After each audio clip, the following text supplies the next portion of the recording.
بسم اللہ الرحمن الرحیم۔ حضور صلی اللہ علیہ وآلہ وسلم فرماتے ہیں کہ میں اس شخص کو پہچانتا ہوں جو سب سے آخر میں جہنم سے نکلے گا اور سب سے آخر میں جنت میں جائے گا۔ یہ ایک گنہگار بندہ ہوگا جسے خدا کے سامنے لایا جائے گا۔ اللہ تعالی فرمائے گا اس کے بڑے بڑے گناہ چھوڑ کر چھوٹے چھوٹے گناہوں کی نسبت اس سے جانچ پڑتال کرو۔ چنانچہ اس سے سوال ہوگا کہ فلاں دن تو نے فلاں کام کیا تھا، فلاں دن فلاں گناہ کیا تھا۔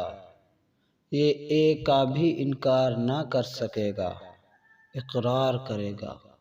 آخر میں کہا جائے گا کہ تجھے ہم نے ہر گناہ کے بدلے نیکی دی۔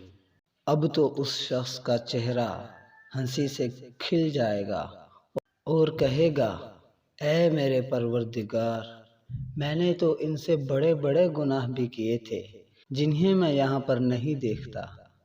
یہ فرما کر حضور اقدس صلی اللہ علیہ وآلہ وسلم اس قدر ہنسے کہ آپ کے مسوڑے دیکھے جانے لگے۔